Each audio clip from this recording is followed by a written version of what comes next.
I'm Kent Noonan, and I've been working on the development of subtle energy activation devices, also known as Tesla energy lights, for about 13 years. And Mark Hoffman is the manufacturing guy, and he's amazing. A good friend of mine, utmost integrity, and he's got a real heart. Today we're going to talk about a therapy that many of us maybe never thought about, electromagnetic therapy. And with me today is Mark Hoffman. Thank you. Yeah. Glad to be here. Electromagnetic therapy, huh? Mm-hmm. Not magnets that people put tape onto their body or whatever. This is different. No, it's not like that. Okay. What got you interested in this, first of all? In probably the mid-90s, we actually developed the first unit, which was called a BELS unit, which stands for Bioelectric Light Stimulator. Okay, did you make a Tesla coil first, or how did you? We did. I mean, have you always been into electronics? I'm guessing that, no? Not really. No, okay. No, I mean, I was into science. I mean, everybody thought I'd be a scientist when I grew up. I ended up getting into construction work, but, you know.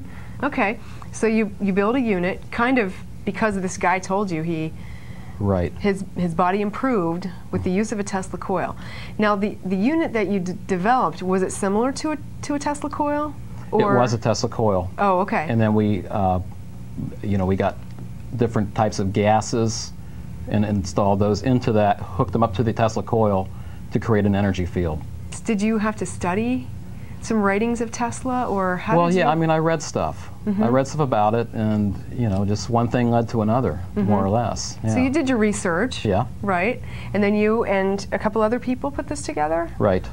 I worked with a couple other guys. One guy, his name is Kent Noonan, and he is a electronics professional. And then Ken Bental, who is our medical intuitive, who really played a major role in this, because we did not have equipment to actually see what it was doing to the body, and we used him to get to the point where we were able to go and get it medically tested. Okay, now this is kind of out of the box for some people. Oh, absolutely. But I think it's fascinating. Now, a medical intuitive is one who is an intuitive. Some people call them psychics, but there are people who can see energy fields. Absolutely. That's scientifically proven, so that's what we're talking about when we say medical intuitive. And how the energy can relate to the body, is that right? Right. That's what this man can see, Ken. Absolutely. Okay. So, Tesla, Lahovsky, and Rife, these were some of the men that did some research in our history. Exactly. Yeah, between the 1890s up to the mid-1930s, there was like a major influx of scientists who were doing different things with radio waves. The units that we build are based upon primarily the work of George Lahovsky, which were called multiple wave oscillators. And basically what Lahovsky's work, he studied the human cell as well as cells in plants and animals, and he was able to find within them, he was an electrical engineer, so what he found in the cell was that they had these proper electrical properties. They had capacitance, inductance, and resistance. And when together in that setup, they resonated. So what he was able to figure out was that a cell has an oscillatory nature. In other words, it oscillates. Every cell in the body, then? Every cell has an oscillatory nature. The different organs have different cells which have different oscillatory frequencies.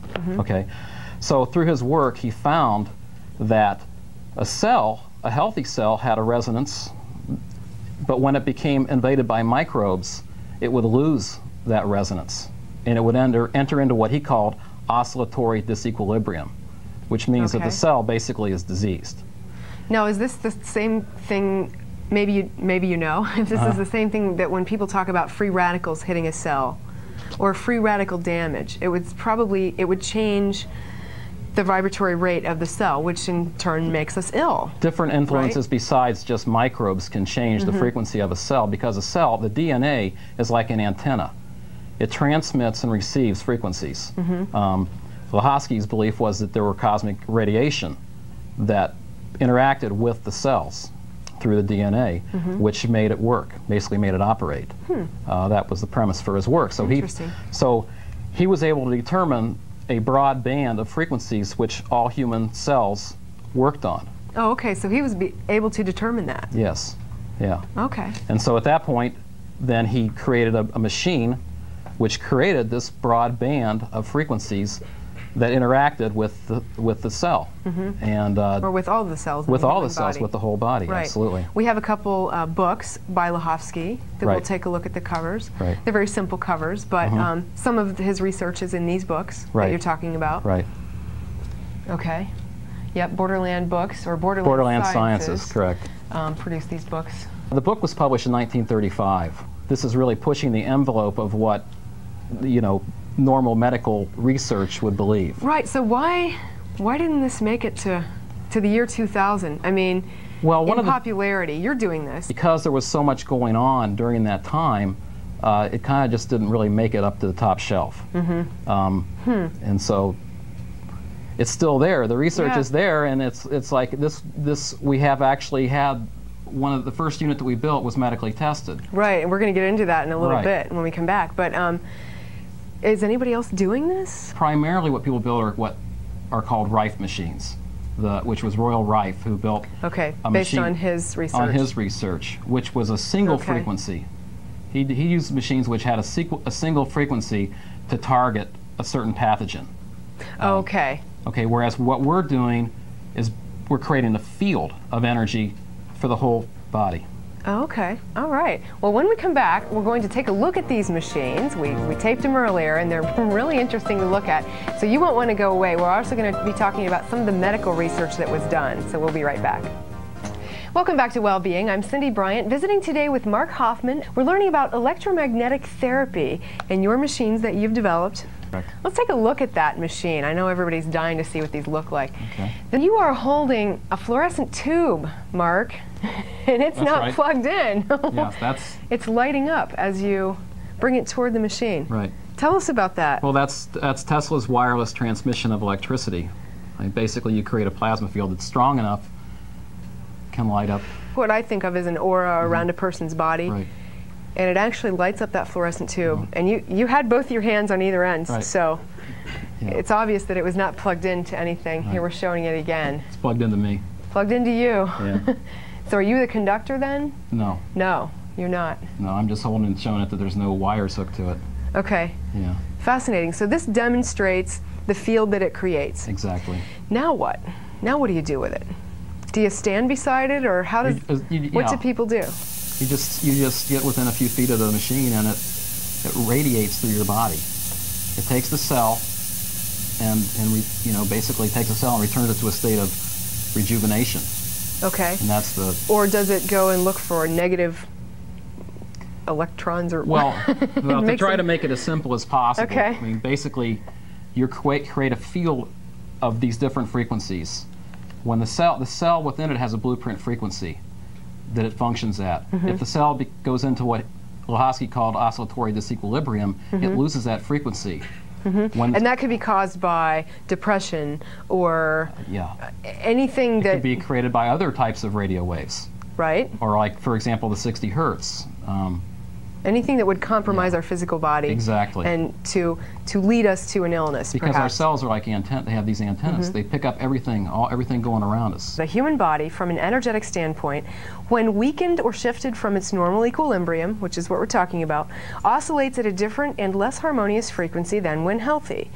This frequency reflects a general state of cellular imbalance, and then when a weakened individual is unable to shift his energy to the needed frequency to allow the immune system to properly define itself, then the chemical abnormalities would follow. This unit, you're saying, would help to return the frequencies to their proper state. I'm just trying to clarify this. Exactly. For What would actually, Blavatsky's work, what it showed was that the frequency entered the cell.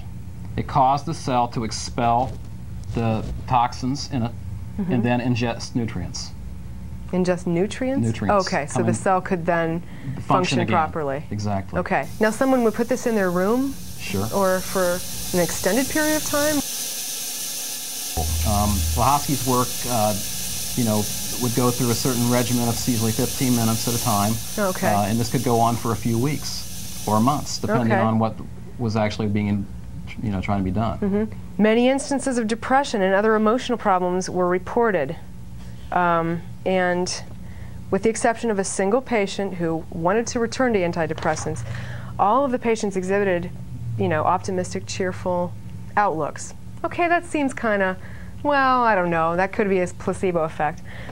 But pulse rates, pulse rates lowered in people who use these units. People did no longer complain of fatigue. Now, certainly you're not a medical doctor. No.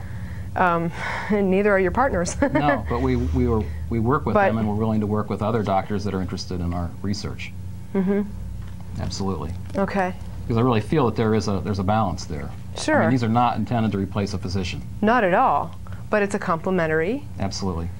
Try to out. Look into if nothing else seems to be working. Mm-hmm. Now, I've looked through here, chronic fatigue, even HIV. Mm-hmm. There's a lot of HIV people that were in this study. Right. And while they weren't cured, a lot of them had a lot of positive. Yeah, there were people whose viral load went to non-detectable. And saying the improvement was dramatic. Mm-hmm. You know, all my symptoms seem to have disappeared. I don't have fatigue anymore. Right. What about you? You've been using these machines, yeah? You well, spend a lot of time with these. Well, I don't run them a terrible amount, but I mean, I spend some time with them. They keep me going. Yeah. I mean, I don't. Have you noticed any major shifts Well, it's been years at this point. I have vitality. Mm-hmm. I mean, I have a lot of vitality, so I don't notice not having vitality. Yeah.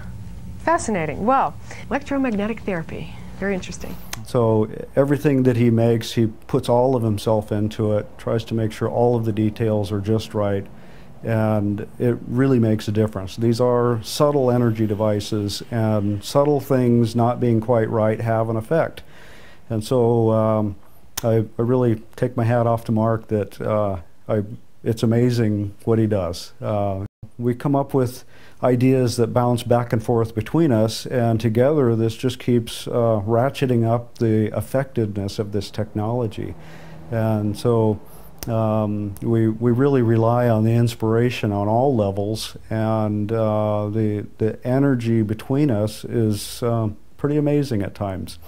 So I think that we will be seeing a lot of things developed that are useful in waking people up, and just the recognition that there's more to life than just physical matter. There's more to life than blood and bones, muscles, and the energy aspect of life is vitally important, and most people don't have a sense of that in their daily life.